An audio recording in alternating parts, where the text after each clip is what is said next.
सुप्रभात बच्चों।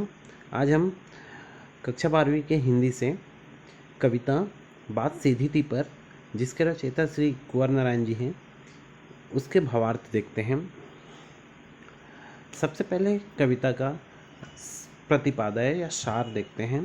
प्रतिपादय: यह कविता कोई दूसरा नहीं, कविता संग्रह से संकलित है। इसमें कथ्य के द्वंद्व उकेरते हुए भाषा की सहजता की बात की गई है।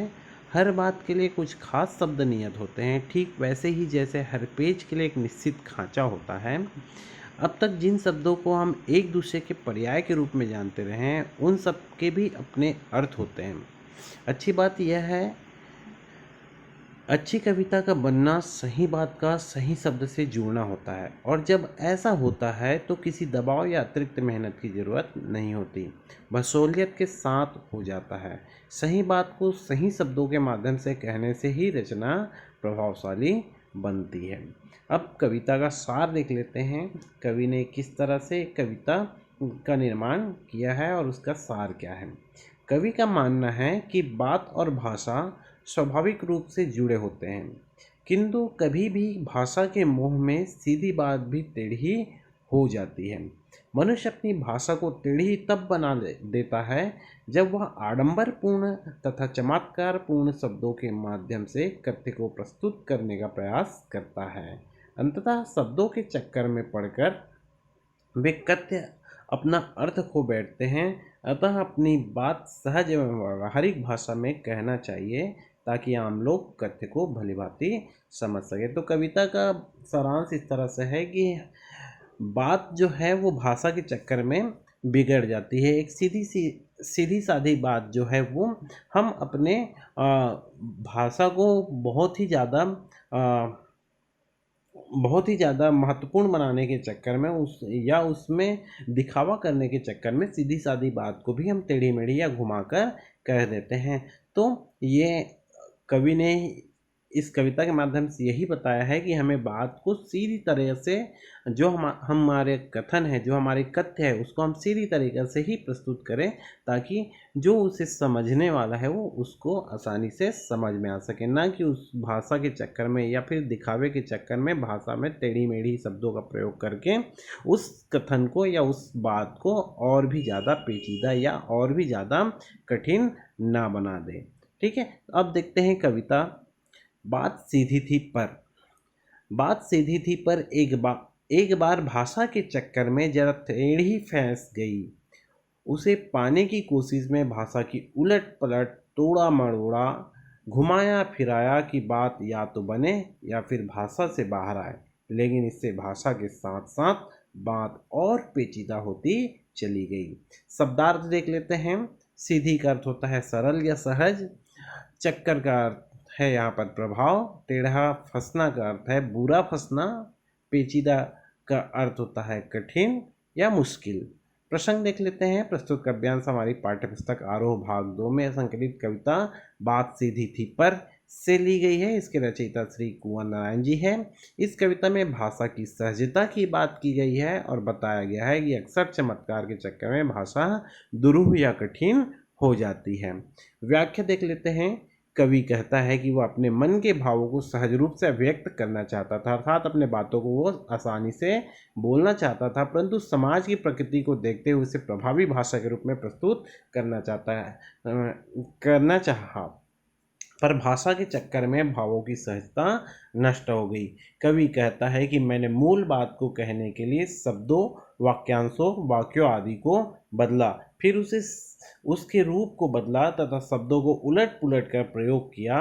कवि ने कोशिश की कि या तो इस प्रयोग से उसका काम बच जाए या फिर वह भाषा के उलटफेर के जंजाल से मुक्त हो सके, परंतु कवि को कोई भी सफलता नहीं मिली। उसकी भाषा के साथ साथ कथ्य भी जटिल हो गया। अर्थात कवि की यह बताना चाह रहा है कि वह अपने बातों को सहज रूप से प्रस्तुत करना चाह रहा था, लेकिन वे दिखावे की जो संस्कृति चलती है कि अपने बातों को प्रभावपूर्ण ढंग से अभिव्यक्त करने की, उसके चक्कर में वो सीधी बात को अलग अलग प्रयोग करके टेढ़ी बना डाला और वो उसमें उलझते चला गया। उसकी जो कथ्य है वो टेढ़ी या बिगड़ते चला, तो वो हजार कोशिश करने लगा, उसको उलट पुलट कर देखने लगा, बातों को वाक्यों को इधर उधर करके देखने लगा, ताकि उसका वाक्य जो है या कथन जो है वो सही रूप से बन जाए। ठीक है, फिर लेकिन वो उसमें सफल नहीं हो सका, और उसकी भाषा जो है वो अपने कथन के हिसाब से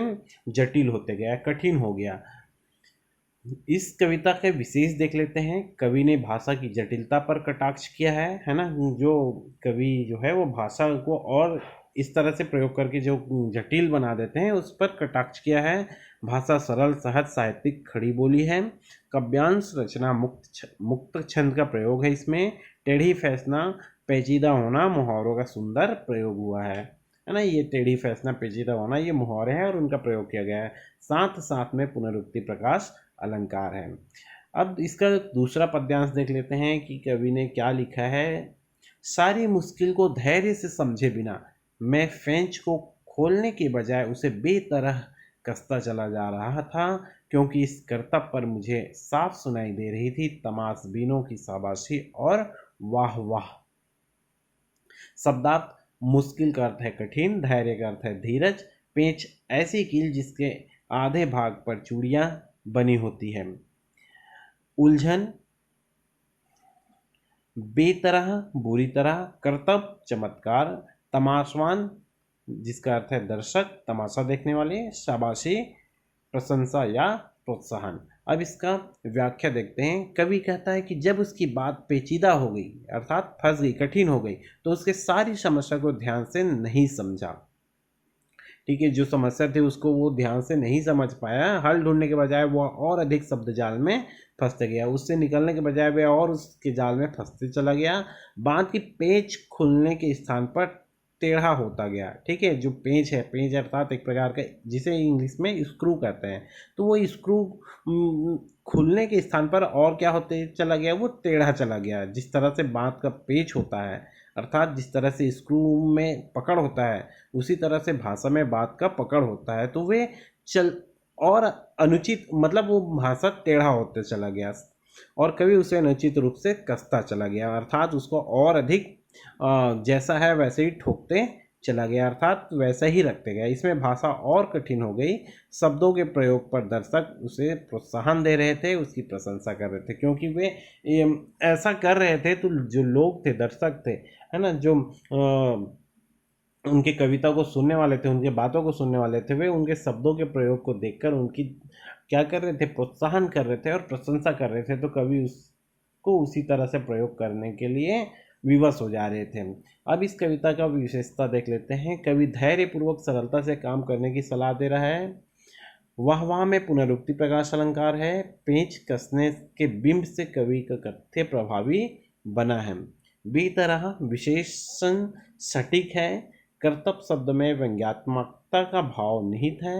लोकप्रिय उर्दू शब्दों बेतरह, कर्तव्य, तमाशबीन, साफ आदि का सुंदर प्रयोग है। मुक्तक्षण का प्रयोग किया गया है। अब इसका आखिरी पद्यांश देखते हैं। आखिरकार वही हुआ जिसका मुझे डर था। जोर जबरदस्ती से बात की चूड़ी मर गई और वह भाषा के बेकार घूमने लगी। हार कर मैंने उससे कील की तरह उसी जगह ठोक दिया। ऊपर से ठीक ठाक, पर अंदर से न तो उसमें कसाव था। बात ने जो एक शरारती बच्चे की तरह मुझसे खेल रही थी, मुझे पसीना पोंछते देखकर पूछा, क्या तुमने भाषा को सहूलियत से बरतना कभी नहीं सीखा? अब इसका शब्दार्थ देख लेते हैं। जोर का अर्थ होता है बल, चूड़ी मरना का अर्थ होता है पेंच कसने के लिए बनी चूड़ी का नष्ट होना, अर्थात उसमें का कसाव का नष्ट हो जाना। कथ्य का मुख्य भाव समाप्त होना।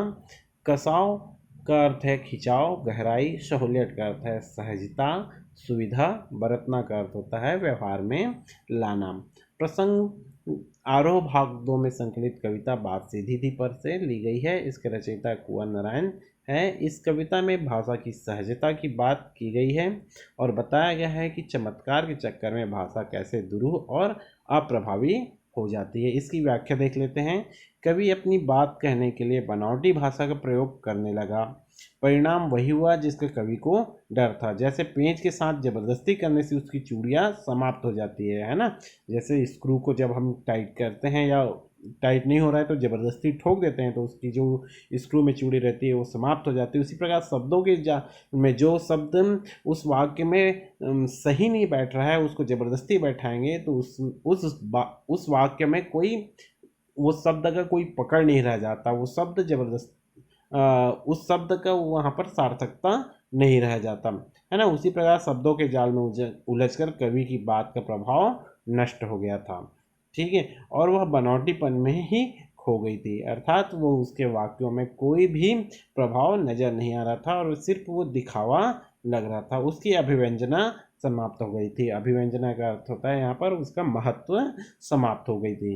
अंत में कवि अब जब अपनी बात को स्पष्ट नहीं कर सका तो उसने अपनी बात को वहीं पर छोड़ दिया, जैसे पेंच की चूड़ी समाप्त होने पर उसे कील की तरह ठोक दिया जाता है ना। तो वो उस शब्दों का प्रयोग अपने बातों में करना चाहा, अपने वाक्यों में करना चाहा, लेकिन वो अपनी बात को उस शब्दों के माध्यम से स्पष्ट नहीं कर सका। तो वो अंत में उसने क्या किया, जिस तरह से एक स्क्रू को टाइट नहीं होने से उसको कील की तरह ठोक दिया जाता है, उसी तरह से ज़बरदस्ती उस बात को, उस शब्द को उस वाक्य में उन्होंने ठोक कर रख दिया। ऐसी स्थिति में कवि की अभिव्यक्ति बाहरी तौर पर कविता जैसी लगती थी, परंतु उसमें भावों की गहराई नहीं थी, है ना। मतलब वो शब्द जो है वो अपनी सार्थकता वहाँ पर सिद्ध नहीं कर पा रही थी, उसमें उसके भाव स्पष्ट नहीं हो पा रहे थे, शब्दों में ताकत नहीं थी, कविता प्रभावहीन हो गई। जब वह अपनी बात स्पष्ट न कर सका तो बात ने, है ना, जो बात है वो शरारती बच्चे के समान पसीना पोंछते कवि से पूछा कि क्या तुमने कभी भाषा को सरलता, सहजता और सुविधा से प्रयोग करना नहीं सीखा, है ना। तो बात एक शरारती बच्चे की तरह उसके साथ खेल रहा था, है ना, और वह कवि को पसीना पोंछते अर्थात यानी कि थक हार कर वे अपने पसीना को पोंछते हुए उसको देख लेता है और वे उसको पूछता है कि क्या आपने कभी भाषा को सरलता और सहजता से सुविधा के अनुसार प्रयोग करना नहीं सीखा है, जो इस तरह से दिखावापूर्ण प्रयोग कर रहे हो और बात को और बिगाड़ डाल रहे हो, ठीक है। तो इस तरह से कवि ने अपनी बातों को रखा है कविता के माध्यम से, है ना। इसका विशेष देख लेते हैं। कवि ने कविताओं की आडंबरपूर्ण भाषा पर व्यंग्य किया है। दूसरा, बात का मानवीकरण किया गया है। कील की तरह, शरारते बच्ची की तरह में उपमालंकार है।